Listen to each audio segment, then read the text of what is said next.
একটা প্রস্তাব উত্থাপন করেছেন আলোচনার জন্য, যেটা মাননীয় স্বরাষ্ট্রমন্ত্রী সালাউদ্দিন আহমেদকে দল থেকে বহিষ্কার। এই খবরটা যেন বোমার মতো ফেটে পড়ল রাজনীতির ময়দানে। রাজধানীর রাজনৈতিক আকাশে ঝড়ের ছায়া।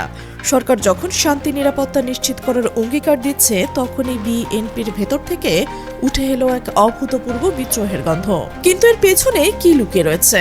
প্রধানমন্ত্রী তারেক রহমানের সঙ্গে তার নিজের মন্ত্রীর এমন খোলা সংঘাত যা সরকারের ভিত্তি কাঁপিয়ে দিচ্ছে। এটা কি শুধু একটি ব্যক্তিগত মতভেদ, নাকি দলীয় শৃঙ্খলার মুখের মৃত্যু? দেশের জনগণ চোখ বুজে অপেক্ষা করছে কি হবে পরবর্তী ধাপে। চলুন ঘটনার সূত্র ধরে এগিয়ে যায়, যেন একটা রহস্যের গল্পের পাতা উল্টোনো। প্রথমে ফিরে যেতে হবে সেই গণভোটে, যেখানে প্রায় 7 কোটি মানুষের হাত তুলে হ্যাঁ বলেছিল জুলাই সনদ বাস্তবায়নের জন্য। সেই ভোট যা 70% সমর্থন পেয়েছিল। কিন্তু হঠাৎ 31 মার্চ এবং 1 এপ্রিল জাতীয় সংসদে দাঁড়িয়ে স্বরাষ্ট্রমন্ত্রী সালাউদ্দিন আহমেদ ঘোষণা করলেন এটা অন্তর্বর্তী সরকারের অন্তহীন প্রতারণার দলিল। তিনি বললেন রাষ্ট্রপতির এই আদেশ জারির ক্ষমতায় ছিল না। 1973 সালের 7 এপ্রিল থেকে সে ক্ষমতা খর্ব। এটা সংবিধান লঙ্ঘন, এখতিয়ার বহির্ভূত।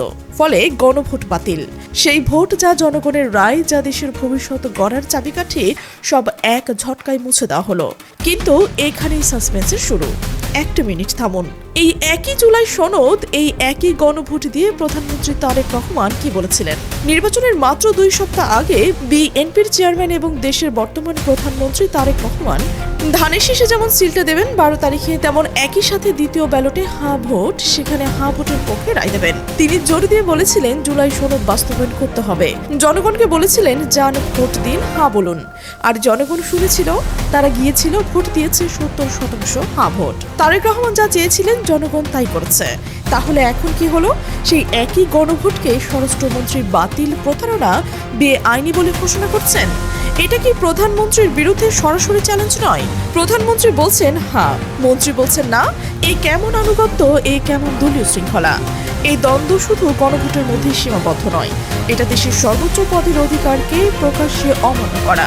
জাতীয় সংসদে সারা দেশের সামনে একজন মন্ত্রী প্রধানমন্ত্রীর অবস্থানকে উল্টে দাঁড় করান। কিন্তু একজন মন্ত্রী যখন কথা বলেন, তখন তার নিজের ব্যক্তিগত মত নয়, তার সরকারের অফিসিয়াল অবস্থান, প্রধানমন্ত্রীর নীতি। সালাউদ্দিন আহমেদ জাতীয় সংসদে দাঁড়িয়ে জুলাই সনদকে প্রতারণা বলেন, তা বিএনপি সরকারের কথা হয়ে গেল। কিন্তু তারেক রহমান তো মাত্র 1 মাস আগেই উল্টো কথা বলেছিলেন। তাহলে কোনটা সত্যি? প্রধানমন্ত্রী কি মত পাল্টাচ্ছেন, নাকি সালাউদ্দিন আহমেদ নিজেই খেয়াল খুশি মতো চালিয়ে দিচ্ছেন? এই প্রশ্ন বিএনপির ভিতরে উত্তেজনা ছড়িয়ে দিয়েছে। দ্বন্দ্ব তৈরি করেছেন বিএনপির নেতাকর্মীর সমর্থকরা, যারা তারেক রহমানের কথায় বিশ্বাস করে গণভোটে হাঁ বলেছিল, তারা এখন অপমানিত বোধ করছে। সেই বিশ্বাসকে প্রতারণা বলা হচ্ছে। এটা কি তাদের অসম্মান নয়? রাজনীতি তো শুধু খেলা নয়, একটা নেতৃত্বের পরীক্ষা। একটা দল, একটা সরকার চলে একতায়, এক লক্ষ্য, এক নির্দেশিকায়। প্রধানমন্ত্রী যে পথ দেখান, সবাই সেই পথে চলে। কিন্তু মন্ত্রী ভিন্ন পথে গেলে কি হয়?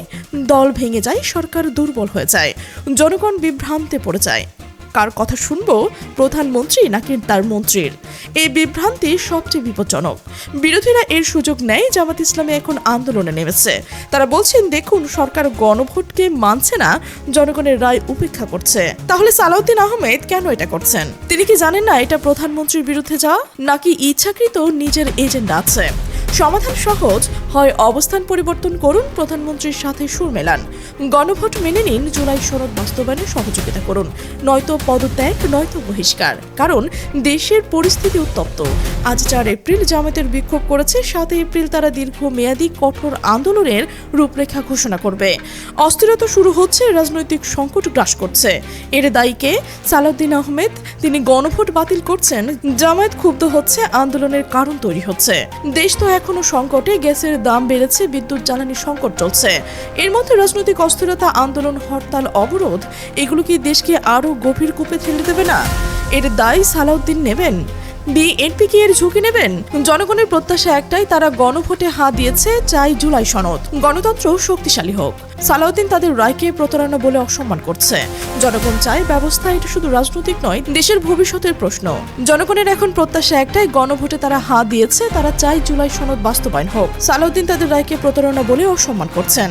জনগণ চায় এর ব্যবস্থা নিতে। সালাউদ্দিনকে পদত্যাগ করতে হবে, পদত্যাগ বা অপসারণ করতে হবে। একজনের জেদে দেশ জিম্মি হবে না, অহংকারে কোটি মানুষের ভবিষ্যৎ ঝুঁকিতে পড়বে না। বিএনপি দ্রুত বুঝুক, খুবই কম সময় হাতে। 7 এপ্রিল জামায়াতের রূপরেখা ঘোষণা করবে, এর আগে বিএনপির সিদ্ধান্ত নিতে হবে তারা কি তাদের মন্ত্রীদের লাগাম টেনে ধরবে, নাকি জুলাই সনদকে উপেক্ষা করে দেশকে আবার ভয়াবহ এক অরাজকতার মধ্যে ঠেলে দেবে। অনেকেই বলছেন তারেক রহমানের কথাই শেষ কথা। সালাউদ্দিন আহমেদ যতই বড় মন্ত্রী হোক না কেন, প্রধানমন্ত্রীর দল দেশের চেয়ে বড় নয়।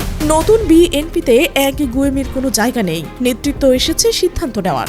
দেশের জনগণ দেখছে, তারা অপেক্ষায় রয়েছে। জামায়াত ইসলামীরাও ধৈর্য হারাচ্ছে। অনেকেই বলছে সালাউদ্দিন আহমেদকে সরানো, যা ব্যবস্থা নেওয়ার এখনই নিতে হবে।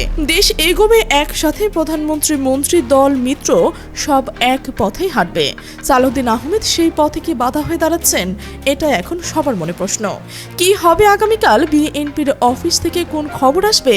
জামাত আন্দোলন কি থামাবে, নাকি আরো উত্তপ্ত হবে? রাজনীতির এই রহস্যের শেষ অধ্যায় কে লিখবে? জনগণ এখন চোখ রাখছে সেই পাতায়। প্রিয় দর্শক, আপনি কি মনে করছেন? অবশ্যই মতামত কমেন্ট বক্সে জানান। আর আপনি যদি এই চ্যানেলে নতুন হয়ে থাকেন, সাবস্ক্রাইব করে বেল আইকনটি বাজিয়ে রাখুন। আমাদের সাথে থাকার জন্য ধন্যবাদ।